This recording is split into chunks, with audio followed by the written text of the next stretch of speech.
तो स्वागत है दोस्तों आप सभी का न्यूट्रिशन बेसिक्स के 5वें एपिसोड में। और आज का वीडियो हो सकता है थोड़ा लंबा हो बट काफ़ी इन्फॉर्मेटिव होने वाला है। तो अब चलिए ज़रा वीडियो को शुरू करते हैं। इस वीडियो में मैं आप लोगों को सबसे पहले ये बताऊंगा हेल्दी डाइट क्या है, हेल्दी फूड क्या है और कैसी डाइट होनी चाहिए, जो काइंड ऑफ एक तरह से शुरुआत के 4 वीडियोज़ की एक शॉर्ट समरी होने वाली है। फिर मैं आपको बताऊँगा कैलोरीज़ के बारे में। तो मैं आपको काफ़ी एपिसोड से बताता आ रहा हूँ कि मैं 5वें एपिसोड में आपको कैलोरीज़ के बारे में बताऊँगा, तो हम वो कवर करेंगे और कैसे कैलोरीज़ की वजह से हमारा वज़न बढ़ता है और घटता है। और तीसरे में आपको वो बताऊंगा कि आपकी जो मैक्रोन्यूट्रिएंट्स हैं उनकी कंजम्पशन कितनी होनी चाहिए, क्योंकि मैक्रोन्यूट्रिएंट्स वाले वीडियो में मैंने आप लोगों को नहीं बताया कि कार्बोहाइड्रेट, प्रोटीन और फैट्स आपके कितने होने चाहिए हेल्दी रहने के लिए, अपनी बॉडी की फंक्शनिंग सही रखने के लिए। तो वो मैं इस वीडियो में कवर करूँगा। और चलिए अब ज़रा शुरू करते हैं अपने पहले टॉपिक से। तो दोस्तों जैसा कि मैंने आपको स्टार्टिंग में बताया था, हमारे शरीर को फूड चाहिए अपने सर्वाइवल के लिए, ज़िंदा रहने के लिए। सर्वाइवल के लिए बॉडी को अपनी हेल्थ सही रखनी है और वो सही रहेगी हमारे फूड से। जैसा कि मैंने आपको बताया कि कार्बोहाइड्रेट चाहिए एनर्जी के लिए, प्रोटीन चाहिए ग्रोथ के लिए और फैट चाहिए हार्ट हेल्थ को सही रखने के लिए, हार्मोनल प्रोडक्शन में और भी कई फ़ायदे हैं। तो और माइक्रोन्यूट्रिएंट्स की बात करूँ तो इम्यूनिटी के लिए, बोन्स के लिए, ब्रेन फंक्शनिंग के लिए, स्किन के लिए। तो एक तरह से आप ये कह सकते हैं ये हर चीज़ हमारी बॉडी की मदद करती है सर्वाइवल में, क्योंकि सर्वाइव करने के लिए हमारे शरीर को चाहिए एनर्जी जो उसे कार्बोहाइड्रेट से मिल रही है, उसे ग्रो भी करना है जो वो प्रोटीन से हो रहा है, उसे अपनी हार्ट हेल्थ भी सही रखनी है ताकि ब्लड सही से फ़्लो करे, और जो होता है हेल्दी फैट से। और बात करूँगे बीमारियों से भी बचना है, खुद को स्ट्रॉन्ग भी रखना है, तो वो माइक्रोन्यूट्रिएंट हेल्प करेगा इम्यूनिटी को स्ट्रॉन्ग करने में और साथ के साथ आपके बोन्स को हेल्दी रखने के। शुरुआत के 4 एपिसोड देख के आपको समझ आया होगा कि हाँ ओवरऑल फूड कैसे हमारी हेल्प करता है सर्वाइवल में और हेल्दी रहने के। अब चलो ज़रा कैलोरीज़ की बात करता हूँ। आई होप आप समझ पाएँ कि कैसे फूड हमारी हेल्थ को मेंटेन करने में हेल्प करता है, बॉडी की फंक्शनिंग और सर्वाइवल में हेल्प करता है। अब ज़रा कैलोरीज़ की बात कर लेते हैं। तो मैंने तुम्हें बताया था कार्बोहाइड्रेट और प्रोटीन में 1 ग्राम में 4 कैलोरीज़ होती हैं और फैट्स के 1 ग्राम में 9 कैलोरीज़ होती हैं। तो कैलोरीज़ की बात करता हूँ, होती क्या है कैलोरीज़। तो कैलोरीज़ दोस्तों वो यूनिट है जिसमें हम एनर्जी को मेजर करते हैं, ठीक है।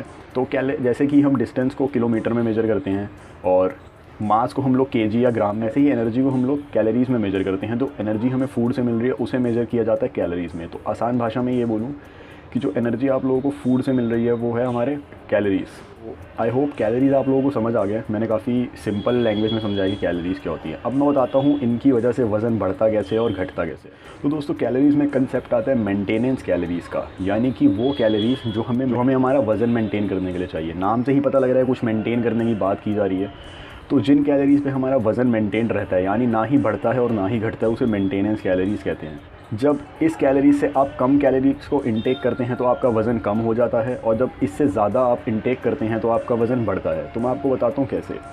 जैसे कि आपकी मेंटेनेंस कैलोरीज़ है 2000, यानी 2000 आपकी मेंटेनेंस कैलोरीज़ है, और अगर आप इंटेक करते हैं 1800 या 1900 तो आपका वज़न कम होने लग जाएगा। और अगर आप 2000 से ज़्यादा इंटेक करते हैं तो आपका वज़न बढ़ने लग जाएगा। वो कैसे मैं आप लोगों को बताता हूँ। देखो होता क्या है, जो फ़ैट होता है, चर्बी होती है हमारे शरीर में। अब इसको कन्फ्यूज़ मत करना खाने वाले फ़ैट से, ठीक है। जो चर्बी होती है ये एक स्टोर्ड फॉर्म ऑफ एनर्जी है, यानी कि एनर्जी की एक तरह से आप ये सेविंग समझ लीजिए बॉडी की, एनर्जी को सेव करके रख लेती है चर्बी की फॉर्म में, फैट की फॉर्म में। तो बॉडी ऐसा इसलिए करती है ताकि फ्यूचर में कभी एनर्जी की शॉर्टेज पड़े, कैलोरीज़ की शॉर्टेज पड़े, तो वो उस फैट को बर्न करके यूज़ कर ले, क्योंकि वो स्टोर्ड एनर्जी है भाई। जैसे हम बैंक में अपना पैसा फ्यूचर सिक्योरिटी के लिए सेव करके रखते हैं, वैसे ही सेम केस बॉडी का इसलिए रखते हैं हम पैसे सेव करके, ताकि फ्यूचर में मनी की शॉर्टेज हो तो हम उसे यूज़ कर लें। सेम बॉडी का केस है, कैलोरीज ज़्यादा हो जाती हैं तो वो स्टोर कर लेती है फ़ैट की फॉर्म में। तो होता क्या है, जब आप मेंटेनेंस कैलोरीज से ज़्यादा खाते हैं तो शरीर को मेंटेन करने के लिए कैलोरीज मिल चुकी हैं 2000, अब आप इंटेक 2200 कर रहे हैं, तो 200 कैलोरीज है वो फ़ैट की तरह बॉडी स्टोर कर लेगी। ऐसा ही सेम केस हमारे साथ होता है। अगर हमें काम है 50 रुपये का और हमारे पास 100 रुपये हैं, तो हम 50 रुपये का खर्चा तो कर लेते हैं, बट 50 रुपये स्टोर करके रख लेते हैं, सेव करके रख लेते हैं। तो सेम केस बॉडी का है। 200 कैलोरीज एक्स्ट्रा मिल गई तो बॉडी ने स्टोर करके रख ली फ़ैट की फॉर्म में। और इसे कहते हैं कैलोरीज सरप्लस, यानी कि जब आप अपनी कैलोरीज से ज़्यादा इंटेक करते हैं तो उसे होता है कैलोरी सरप्लस। तो यानी अगर आपको अपना वज़न बढ़ाना है तो कैलोरी सरप्लस में जाना पड़ता है। और बात करता हूँ वज़न घटता कैसे है। जब मैंने आपको बताया जब मेंटेनेंस कैलोरी से आप कम खाते हैं, तो सपोज़ आपकी मेंटेनेंस कैलोरी 2000 है, 1800 आपका इंटेक, अब 200 कैलोरीज कम रहेगी। अब होगा क्या, बॉडी को वो 200 कैलोरीज चाहिए क्योंकि उसे अपने फंक्शंस को मेंटेन करना है, फंक्शनिंग प्रॉपर रखनी है, तो वो 200 कैलोरीज वो फैट में से बर्न कर लेगी और ऐसे आपका वज़न कम होता है। क्योंकि बॉडी को अब ज़रूरत है 200 कैलोरीज की, तो वो क्या करती है, उसके ऑप्शन बचता है कि भाई चर्बी है, फैट है, उसे बर्न कर लो, उससे एनर्जी बना लो। सेम केस वैसे ही होता है हमारे पास जब पैसों की शॉर्टेज पड़ती है तो सेविंग्स को यूज़ करते हैं, वैसे ही बॉडी भी अपनी सेविंग्स यानी अपनी चर्बी को यूज़ कर लेती है एनर्जी बनाने के लिए। ऐसे हमारा वज़न बढ़ता है और घटता है। जितने भी ये गर्म पानी में नींबू, शहद, अदरक, लहसुन, इन सब से कुछ नहीं होता, सिर्फ कैलोरी डेफिसिट होता है, तभी बॉडी अपना फ़ैट बर्न करती है उसी केस में। आई होप ये प्रोसेस आपको पूरा क्लियर है कि कैसे वज़न बढ़ता है और कैसे वज़न घटता है। मेंटेनेंस कैलोरीज की बात करूँ, ये हर इंसान की अलग होती है depending upon age, gender, height, physical activity level. तो जो फिजिकल एक्टिविटी ज़्यादा करता होगा उसकी मेंटेनेंस कैलोरीज ज़्यादा होंगी, जिसका फिजिकल एक्टिविटी लेवल कम होगा उसकी मेंटेनेंस कैलोरीज कम होगी। कोई भी स्पेसिफिकली एक फूड खाने से आपका वज़न कम नहीं होता और ना ही कोई एक फूड खाने से आपका वज़न बढ़ जाता है। ये ओवरऑल आपकी डाइट होती है जिसमें आपका कैलोरी सरप्लस बन रहा है तो आप वज़न गेन करने लग जाते हैं। आपका कैलोरी डेफिसिट बन रहा है, आप कम खा रहे हैं अपनी मेंटेनेंस कैलोरीज से, यानी एक तरह से कह सकते हैं ज़रूरत से ज़्यादा कम खा रहे हैं तो आपका वज़न कम होने लग जाता है। कैलोरीज पता कैसे लगाते हैं, क्या होती है, इन्हें कैसे करना चाहिए, इसके बारे में डिटेल्ड वीडियो बनाया हुआ है, डिस्क्रिप्शन में लिंक है, जिसमें मैंने बताया अपनी कैलोरीज़ को कैसे ट्रैक कर सकते हैं, यानी कि आपको कैसे पता लगेगा आप कितनी कैलोरीज़ खा चुके हैं। तो ऐप है उसके लिए हेल्दीफाई मी, उसके बारे में वीडियो बनाया हुआ है, नीचे डिस्क्रिप्शन में आप लोगों को लिंक मिल जाएगा उसका, तो जाइए उस ऐप को यूज़ कीजिए, आप लोगों को बहुत फ़ायदा मिलेगा। बात करता हूँ मैक्रोन्यूट्रिएंट्स के इंटेक की कि कितना होना चाहिए। जो मैक्रोन्यूट्रिएंट्स का इंटेक है ना, कुछ इस तरह से होना चाहिए। आपकी जो कार्बोहाइड्रेट होने चाहिए वो 50 से 60% होने चाहिए आपकी टोटल कैलोरी इंटेक का। जो प्रोटीन होना चाहिए वो 30 to 40% होना चाहिए और जो फैट्स होना चाहिए वो 10 to 20% होना चाहिए वो आपके टोटल कैलोरी इंटेक का। जैसे कि सपोज़ आपको अपना वज़न मेंटेन करना है, आपको ना बढ़ाना है ना घटाना है, तो आप अपनी मेंटेनेंस कैलोरीज तक खाएंगे। सपोज़ आपकी मेंटेनेंस कैलोरीज निकल के आई 2000, तो अब क्या करेंगे, आप 2000 का 50% निकालेंगे तो 1000 कैलोरीज आ जाएगा। और तो यानी 1000 कैलोरीज आपको कार्बोहाइड्रेट से चाहिए। और प्रोटीन्स की बात करूँ तो प्रोटीन 30% हम लोग रखेंगे, तो 2000 का 30% निकालेंगे तो आएगा 600 कैलोरीज, यानी 600 कैलोरीज आप लोगों को चाहिए प्रोटीन से।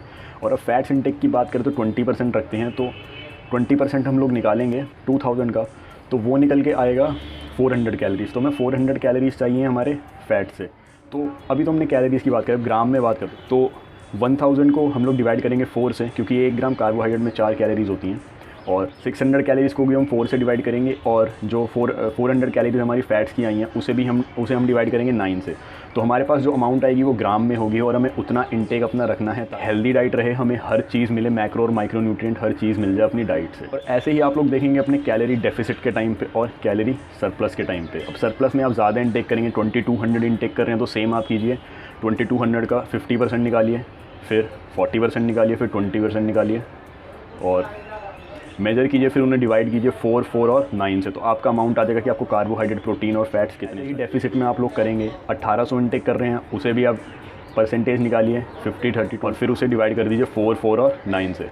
और इन सब का इंटेक पता लगाने के लिए इस हेल्दीफाई मी ऐप यूज़ कीजिए। उसको कैसे यूज़ करते हैं मैंने डिस्क्रिप्शन में उसका लिंक दे रखा है, तो ज़रूर देखिए, आपको पूरा समझ आएगा। अब बात करता हूँ कि मैं इतना ही क्यों बता रहा हूँ कि आपको, क्योंकि बहुत सी ऐसी डाइट है जो लो कार्ब डाइट हैं, लो फैट डाइट हैं, मैं वो क्यों नहीं बता रहा हूँ। वो इसलिए क्योंकि हेल्दी बॉडी के पर्सपेक्टिव से मुझे वो डाइट बिल्कुल सही नहीं लगती। क्योंकि अगर आप लो फैट लेते हैं, फैट आपका बहुत ही ज़्यादा कम है, तो कोई भी चीज़ आप ज़रूरत से ज़्यादा कम लेंगे तो मेरे भाई उसके भी नुकसान होते हैं, ज़रूरत से ज़्यादा लेते हैं उसके भी नुकसान होते हैं। तो अगर आप फैट्स ही लो कर देंगे तो नुकसान आपको देखने को मिलेंगे। कार्बोहाइड्रेट लो कर देंगे अपने तो उसके भी आपको नुकसान मिलेंगे। इसलिए इन चीज़ों का ख्याल रखो। Plus low carb diet, low fat diet, ये सब आप एक लंबे टाइम के लिए फॉलो नहीं कर सकते। हेल्दी रहना यार ऐसा नहीं होता कि 2 हफ्ते के लिए हेल्दी रहते हैं फिर पूरी ज़िंदगी कुछ भी कर खाएंगे, तो ऐसा नहीं होता। एक लॉन्ग टर्म है ये चीज़, लॉन्ग टर्म के लिए होती है। तो हेल्दी रहना एक लॉन्ग टर्म गोल है, ये ऐसा नहीं होता कि कोई टेम्परेरी गोल है। तो हमेशा इसलिए ख्याल रखा करो, अपना ये रेशियो मेंटेन करके रखा करो, 50 से 60% कार्ब्स, 30 से 40% प्रोटीन और 10 से 20% आपके फैट्स होने चाहिए। तो इस रेंज में रहा करो, बहुत सही रहेगा हेल्दी, क्योंकि आपको प्रॉपर एनर्जी भी मिलेगी काम करने के लिए, बॉडी ग्रोथ भी होगी, साथ के साथ आपकी बाकी की हेल्थ भी सही रहेगी। और इसी डाइट में आप लोगों को सही मात्रा में मिल जाएंगे माइक्रो न्यूट्रिएंट्स भी, जिससे आपका इम्यून सिस्टम भी सही रहने वाला है और हर चीज़ प्रॉपर फंक्शनिंग होगी आपकी बॉडी। आई होप इस वीडियो से आप लोगों को सीखने को मिला होगा। अगर आप लोगों को ये वीडियो अच्छा लगा तो प्लीज़ इसे लाइक करें और शेयर करें ज़्यादा से ज़्यादा।